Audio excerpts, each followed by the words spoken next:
Pónganse de pie, hermanos, vamos a darle lectura a esta porción bíblica. Y para nuestra lectura bíblica, entonces vamos a leer esta porción bíblica de Nehemías en su capítulo 2. Vamos a leer versículo 1 al 10. Dice de esta manera: Sucedió en el mes de Nisán, en el año 20 del rey Artajerjes, que estando ya el vino delante de él, tomó el vino y lo servía al rey. Y como yo no había estado antes triste en su presencia, me dijo el rey: ¿por qué está triste tu rostro? Pues no estás enfermo, no es esto sino quebranto de corazón. Entonces temí en gran manera y dijo al rey: para siempre viva el rey. ¿Cómo no estará triste mi rostro cuando la ciudad, casa de los sepulcros de mi padre, está desierta y sus puertas consumidas por el fuego? Me dijo el rey: ¿qué cosa pides? Entonces oré al Dios de los cielos y dije al rey: si le place al rey y tu siervo ha hallado gracia delante de ti, envíame a Judá, a la ciudad de los sepulcros de mis padres, y la reedificaré. Entonces el rey me dijo, y la reina estaba sentado junto a él: ¿cuánto durará tu viaje? ¿Y cuándo volverás? Y agradó al rey enviarme después que yo le señalé tiempo. Además dije al rey: si le place al rey que se me den cartas para los gobernadores al otro lado del río, para que me franqueen el paso hasta que llegue a Judá, y carta para Asaf, guarda del bosque del rey, para que me dé madera para enmaderar las puertas del palacio de la casa, y para el muro de la ciudad y la casa en que yo estaré. Y me lo concedió el rey, y según la benéfica mano de mi Dios sobre mí, vine luego a los gobernadores del otro lado del río, y les di las cartas del rey. Y el rey envió conmigo capitanes del ejército y gente de a caballo. Pero oyéndolo Sanbalat, Horonita, y Tobías, el siervo amonita, les disgustó en extremo que viniese alguno para procurar el bien de los hijos de Israel. Hermanos, pueden sentarse.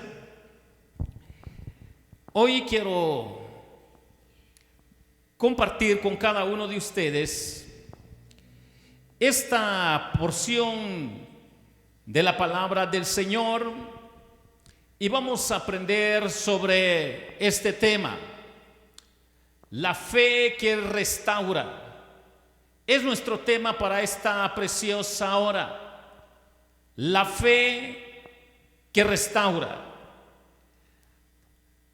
Hay muchas vidas en este momento que se encuentran en una gran ruina de su alma. Han perdido el rumbo de la vida y están abiertos a los ataques de cualquier fuerza destructora y hostil de su propia vida como humanos que son. Es posible que todavía estén sujetos a la esclavitud de ciertos hábitos no controlados.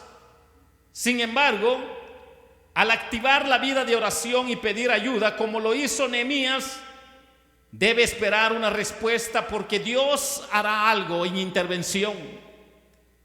Y mis hermanos, es esto lo que podemos nosotros ver en el fondo que en la actitud de Nehemías hay enseñanzas confortadoras para enfrentar también lo que debe ser restaurado. Y en este capítulo Nehemías nos muestra la actitud de un hombre que deseaba ver un futuro mejor, la actitud de alguien que no se limita ante una gran autoridad, porque conoce al Dios de la autoridad absoluta, que es el Dios de los cielos. Es la actitud de un hombre sin temor para reconstruir los muros con una gran carga emocional en su corazón. Ahora la pregunta, la interrogante acá es: ¿por qué tanto tiempo? ¿Por qué se demoró? ¿Por qué no vino antes a exponer al rey su dolor? Mis queridos hermanos, cada uno de nosotros podemos dar respuesta a estas interrogantes, y hoy la palabra del Señor por lo menos nos va a enseñar 4 verdades en relación a la fe que restaura. Y notemos lo que dice el versículo 1 para ir aprendiendo. Sucedió en el mes de Nisán, en el año 20 del rey Artajerjes, que estando ya el vino delante de él, tomé el vino y lo serví al rey. Y como yo no había estado antes triste en su presencia. Quiero que notemos esta frase que dice: y como yo no había estado antes triste en su presencia. Meditando en este versículo, podemos nosotros aprender una gran verdad sobre la fe que restaura. La primera verdad es una fe que teme al fracaso. Esta es una primera verdad bíblicamente. Es una fe que teme al fracaso. La naturaleza humana, ni aún la naturaleza cristiana, vive esta realidad en su esencia, y solo aquellos quienes no son conscientes de lo que es la vida real no pueden detectar lo que esto puede provocar en sus vidas. Y según el versículo 1, antes de comentar esta declaración, es bueno ver los tiempos donde Nehemías se movía. En el capítulo anterior, cuando se lee el contexto, el historiador del libro habla del mes de Quisleu. Este mes de Quisleu es un equivalente al mes de diciembre. Pero ya en este capítulo, ahora habla del mes de Nisán, que es una referencia al mes de abril. Esto quiere decir que hay 4 meses de tiempo que pasaron acá. Y es aquí donde nosotros tenemos que aprender lo que hoy la palabra del Señor nos enseña. Observemos este detalle. Nehemías duró 4 meses con una gran carga emocional en su corazón. ¿Por qué tanto tiempo? ¿Por qué no vino antes a exponer su tristeza, su dolor ante el rey? Porque cada uno de nosotros tenemos que entender a fondo, hermanos, que Nehemías vivió bajo un temor de revelar lo que sentía su corazón ante el rey, por no ser oído o fracasar en el intento. Este era su temor como humano. Ahora, cuando nosotros notamos la frase había estado antes triste en su presencia, cuando nosotros vemos esta frase, no había estado antes triste en su presencia, ¿qué tenemos que aprender? Que en las cortes de los reinos antiguos, mis queridos hermanos, era prohibido estar triste ante la presencia del rey. Se creía que el rey era una persona tan maravillosa que tan solo con estar en su presencia todos los problemas se iban, de acuerdo a la creencia cultural de los reinos de la antigüedad.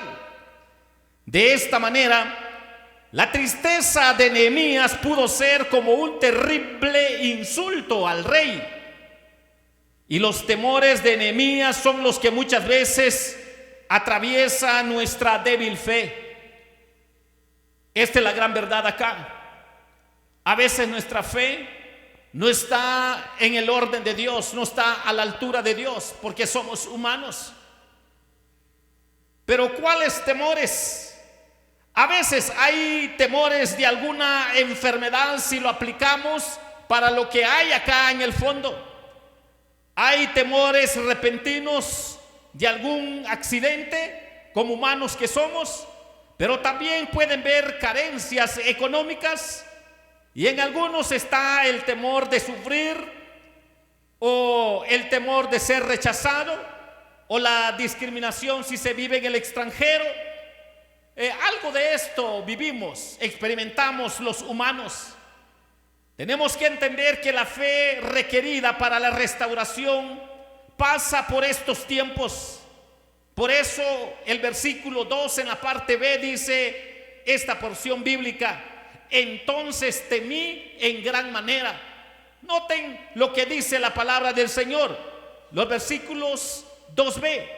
Entonces temí en gran manera. Con estas palabras, Nehemías reflejaba una conmoción interna debido a sus emociones alteradas. Pero, ¿por qué este gran temor?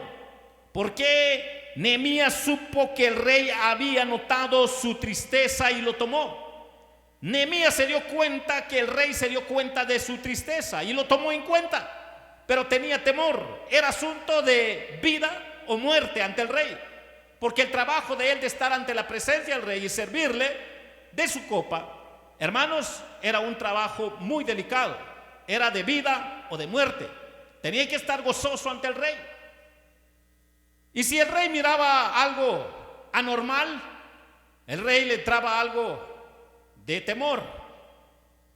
Le entraban las inquietudes. ¿Qué está pasando? Y esto era lo que temía Nehemías. Nehemías estaba debilitado. Tal y como nos los enseña la palabra del Señor, Nehemías estaba debilitado por dos asuntos. Y la palabra de Dios nos dice que él estaba debilitado por la noticia de la destrucción de la ciudad. Eso era el debilitamiento de él, pero también la realidad de encarar esta realidad ante la presencia del rey terrenal.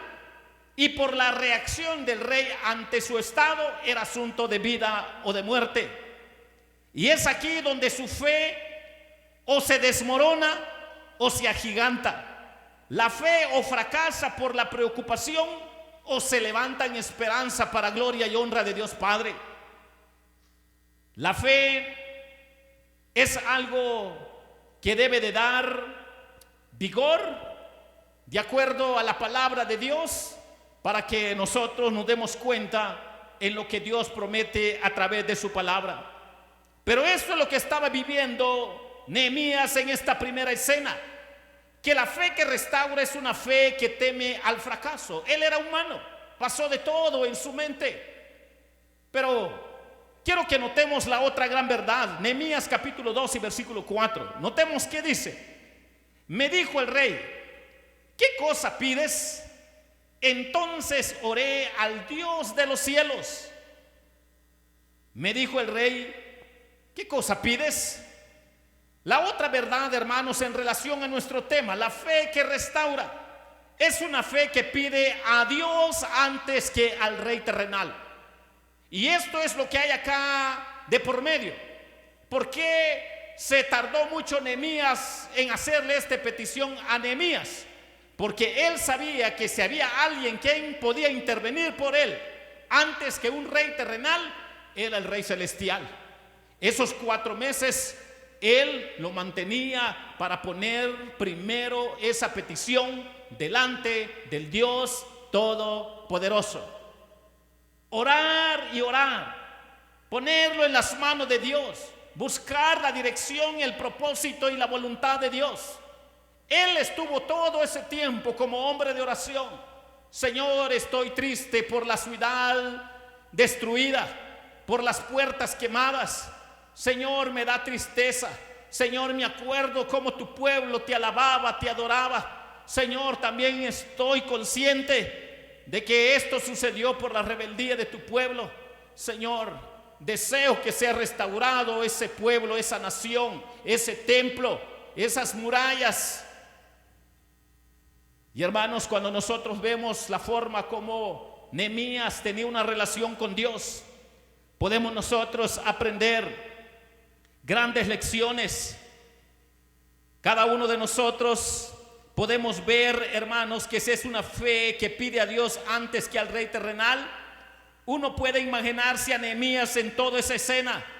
Sus nervios fueron extremadamente probados, pero fue honesto al responder al rey el motivo de su tristeza cuando dijo: ¿cómo no estará triste mi rostro cuando la ciudad, casa de los sepulcros de mi padre, está desierta y sus puertas consumidas por el fuego?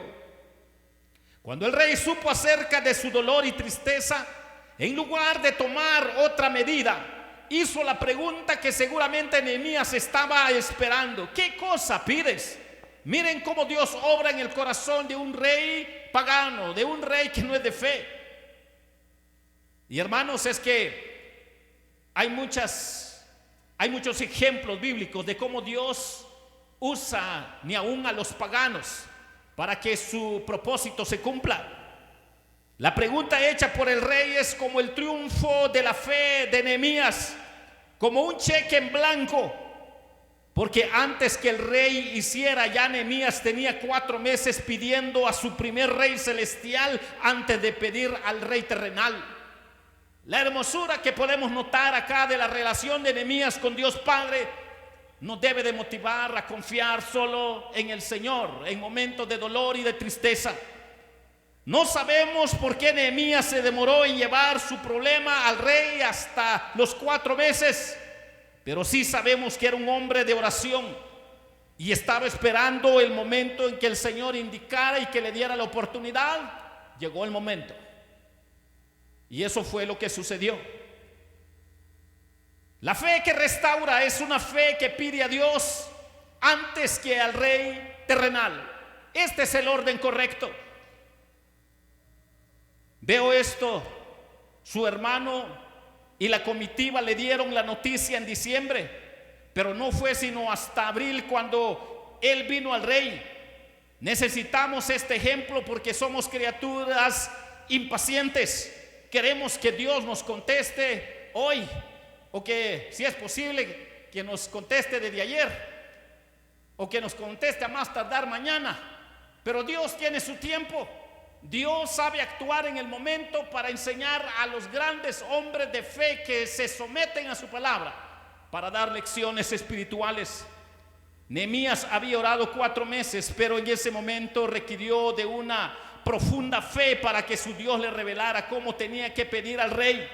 Y fue después de esa solicitud cuando oró al Dios de los cielos.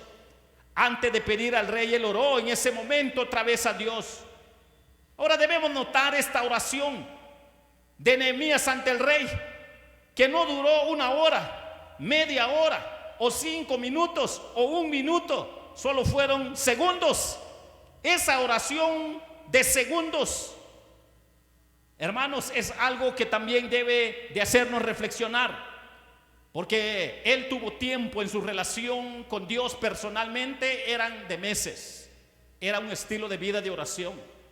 Pero cuando ya tenía que encarar la realidad ante el rey, antes de darle respuesta al rey, él oró en lo más profundo de su corazón, que solo fueron segundos. Pero esa oración era eficaz, tan profundo de acuerdo a la voluntad de Dios. Y mis hermanos, porque el rey esperaba una respuesta. ¿Se da cuenta la importancia de esto? ¿Se da cuenta cómo trabaja la fe con la oración? Seguramente Nehemías no abrió sus labios para pronunciar algunas palabras. Simplemente oró en su corazón lo más profundo. Sobre esta oración, alguien ha comentado, mis hermanos, que fue como un parpadeo intuitivo, pero eficaz, y fue una oración que prevaleció con Dios. Todavía Ana movía los labios para orar delante de Dios, pero en este caso él solo oró en lo más profundo de su corazón. No cerró los ojos, ¿sí? No movió la boca, pero dice la Biblia que oró de lo más profundo de su corazón, para que nosotros nos demos cuenta que hay diferentes formas de orar con Dios, pero con sinceridad. que de acuerdo a su palabra Dios sea glorificado, que de acuerdo a su voluntad Dios haga lo que tiene que hacer. Mis hermanos, ni siquiera cerró los ojos. Y Dios escucha la oración, porque Dios no se fija cuántas horas puede durar nuestro corazón, sino en la sinceridad que hay en ella. La fe nos mueve a orar, pero tenemos que aprender a dejar a Dios obrar como Él quiere, cuando Él quiere y en el momento en que Él quiere. Y esto es lo que aquí nos está enseñando la bendita palabra del Señor. La fe que restaura nos ha enseñado que es una fe que pide a Dios antes que al rey terrenal. Es una buena lección. Y quiero llevarles a lo que dice el versículo 6. Notemos lo que dice el versículo 6. Entonces el rey me dijo, y la reina estaba sentado junto a él: ¿cuánto durará tu viaje? ¿Y cuándo volverás? Y agradó el rey enviarme después que yo le señalé tiempo. Si le place, envíame a Judá y la reedificaré. Que esto es lo que dice el versículo 5. Y mis hermanos, la otra verdad que podemos entender acá sobre la fe que restaura también es una fe que anticipa victoria. Notemos esto: es una fe que anticipa victoria. Si le place, envíeme a Judá y la reedificaré. Y esto nos ayuda a comprender lo que está en el libro de Santiago, que hemos estado aprendiendo todos estos meses. Santiago dice y nos recuerda: la fe sin obras es muerta. Nos ayuda a entender qué estaba sucediendo acá. Y eso se pone en evidencia con la determinación de Nehemías al proponerle al rey su deseo de ir al sitio mismo para la reconstrucción de la ciudad y del templo. Nehemías se manejó con mucha sabiduría hasta este punto. Mis hermanos, el amor por su pueblo en ruinas lo llevó a pedirle permiso a su rey y ausentarse para ir a ellos y reedificar la ciudad. Lo notorio de esta propuesta es el ofrecimiento de Nehemías de ir a sí mismo en semejante misión, que no era un trabajo sencillo. Una cosa es ir a construir una casita, un templecito, pero una ciudad, un templo, hermano, eso era cosa seria. Era un proyecto serio, que no eran centavitos ni cientos de quetzales, eran asuntos de millones. Y aquí es donde Dios empieza a moverse para enseñarnos lo que Dios tiene que hacer, lo va a hacer. Y cada uno de nosotros, mis hermanos, si lo notorio de esta propuesta es el ofrecimiento de Nehemías de ir a sí mismo en semejante misión, ya sería un gran éxito si el rey le hubiera provisto a Nehemías los recursos para la reedificación de los muros y haberlos enviado con su hermano Anani y los demás judíos. Pero no fue así. Nehemías se puso al frente de esta obra, y cuando la fe restauradora se pone en marcha, los resultados no se dejan esperar. Miré la reacción del rey como la respuesta, según la expresión en su contexto. Y agradó el rey enviarme después que yo le señalé el tiempo, de acuerdo al versículo 7. El rey, en lugar de quitarle del puesto, se entusiasmó con lo que oyó y decidió apoyarlo. Cuando actuamos con honestidad y con una fe inconmovible, buscando lo eterno, la respuesta llega a ser como esta: debemos creerle a Dios. Él se agradará de honrar nuestra fe cuando nuestro corazón está en sintonía con el corazón de Él mismo, cuando la gloria es para Él. No lo dudemos, porque Dios va a estar obrando.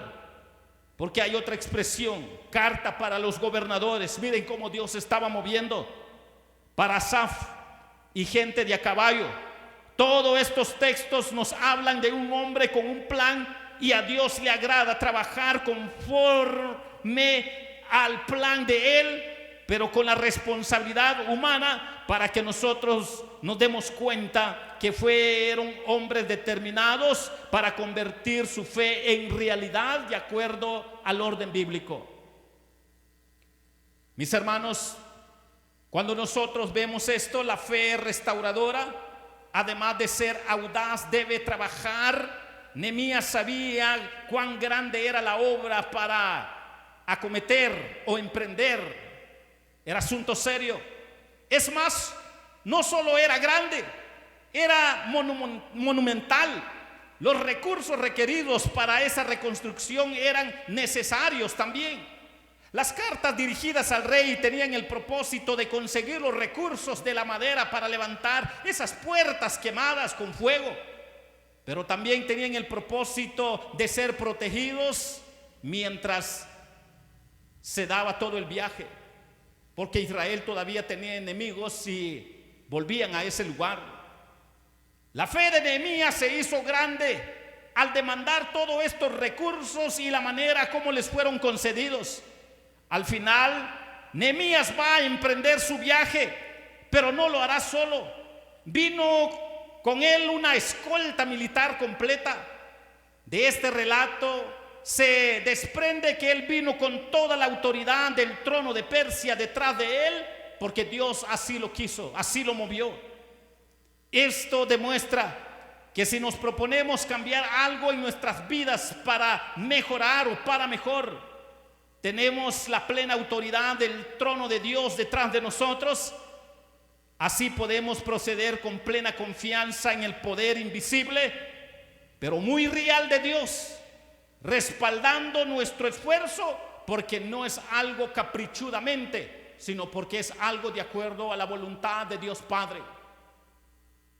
Mis hermanos, esta es la otra gran verdad que nosotros podemos aprender de estas lecciones que tenemos acá, que la fe que restaura es una fe que pide a Dios antes que al rey terrenal, mis hermanos, pero también es una fe que anticipa victoria. Como Dios le iba abriendo puertas a Nehemías, es una victoria anticipada para darnos cuenta, mis hermanos, cómo Dios obra de manera sobrenatural. Pero mis queridos hermanos, quiero llevarles al versículo 8 para terminar, por favor. Dice el versículo 8, 2:8. Y carta para Asaf, guarda del bosque del rey, para que me dé madera para enmaderar las puertas del palacio de la casa, y para el muro de la ciudad, y la casa en que yo estaré. Y me lo concedió el rey según la benéfica mano de mi Dios sobre mí. Notemos esta última frase: según la benéfica mano de mi Dios sobre mí. Mis hermanos, la otra verdad que podemos aprender sobre la fe que restaura, también es una fe que cuenta con la guianza de Dios. Es una fe que cuenta con la guianza de Dios para proveer lo necesario. Es esta historia de la fe restauradora. Definitivamente vemos a un rey pagano siendo usado para bendecir al pueblo de Dios a través de un hombre como Nehemías. Pero esta mano dadivosa del rey no fue movida menos que hubiera sido por la mano del Dios Todopoderoso.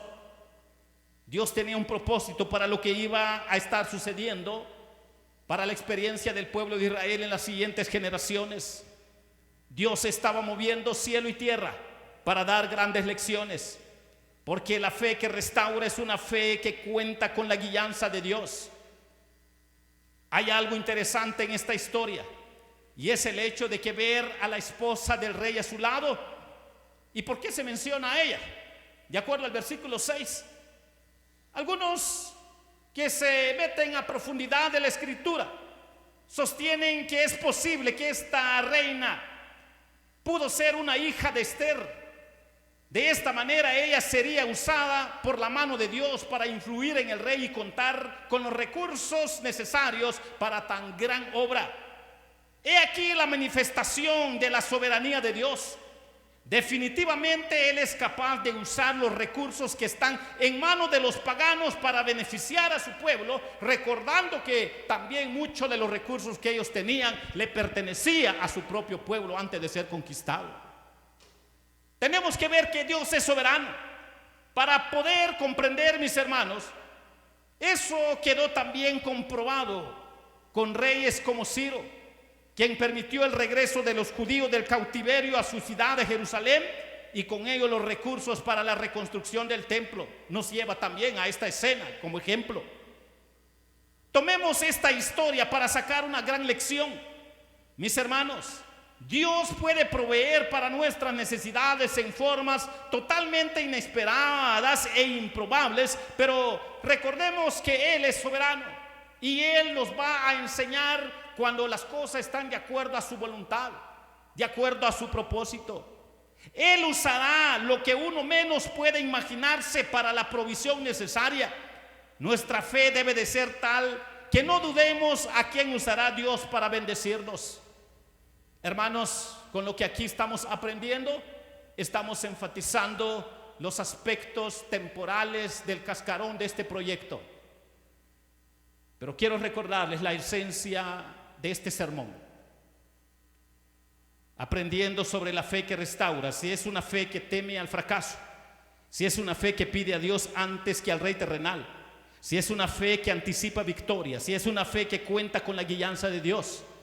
Lo que acá hay de fondo, mis queridos hermanos, es recordar que todo esto sucedió, la destrucción del templo y de la ciudad que quedó en ruinas, por la soberbia de su pueblo, por el pecado de su pueblo. Y esto solo nos hace recordar que ahora el templo del Dios invisible está en nuestro corazón. Dice la palabra de Dios que nosotros somos templo del Espíritu Santo. Y es posible que esté contaminado con fornicación, con adulterio, con inmundicia, con lascivia, con idolatría, con hechicería, con ira, con contienda, con discordia. Dios conoce el templo de cada hijo suyo, y si algo de esta basura o suciedad hay en la vida de un cristiano, el Señor quiere limpiarlo.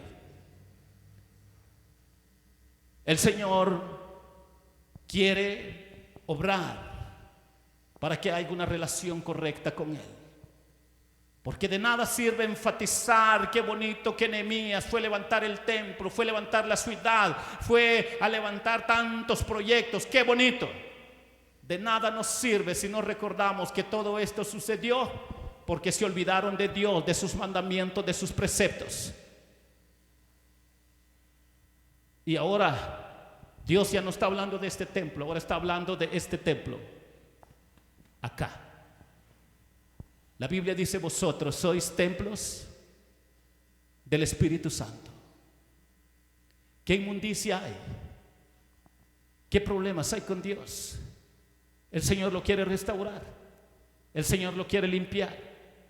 El Señor quiere glorificarse en su vida para que Él sea glorificado.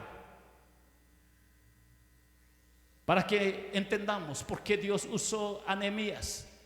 Porque Nehemías ardía en su corazón: quiero ese templo, pero con un propósito, que tu pueblo esté otra vez en sintonía contigo, en una relación correcta contigo. Quiero recordar cómo tu pueblo te adoraba, te glorificaba, te daba honra y gloria, te obedecía, escuchaba tus mandamientos antes que sucediera todo ese desastre. De nada sirve enfatizar el cascarón. Ahora Dios nos dice: ustedes son templos del Espíritu Santo. Aquellos quienes han creído en Jesucristo son templos del Espíritu Santo. ¿Qué cosas están dañando su corazón? ¿Qué cosa está perjudicando en su corazón? El Señor nos está diciendo: quiero restaurarte. El Señor nos está diciendo: hoy han aprendido sobre la fe que restaura, y yo quiero restaurarlos, quiero levantarlos. ¿Hay alguien en esta preciosa hora que le quiere decir al Señor: Señor, mi templo está sucio, en mi corazón hay problema de brujería, de hechicería, de ira, de discordia, de orgullo, de soberbia, de adulterio, de fornicación? Por favor, límpiame, Señor, ayúdeme, tú tienes todo el poder para hacerlo. ¿Alguien gusta levantar su mano? Yo quiero orar por usted. ¿Hay alguien? ¿Hay alguien? ¿Alguien gusta decirle a Jesús: perdóname, Jesús?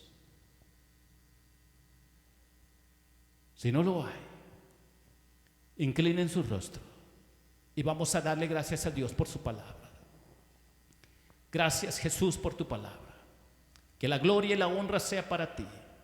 Gracias, Padre, por lo que nos has enseñado, la fe que restaura. Si teme al fracaso esta fe, si pide a Dios antes que a cualquier rey terrenal, si es una fe que se anticipa a la victoria, si es una fe que cuenta con tu guianza de acuerdo a tu palabra, Señor, que la gloria y la honra sea para ti. Gracias por tu palabra. En el nombre dulce de Cristo Jesús, te agradecemos y te pedimos. Amén y amén. Dios les bendiga, hermanos.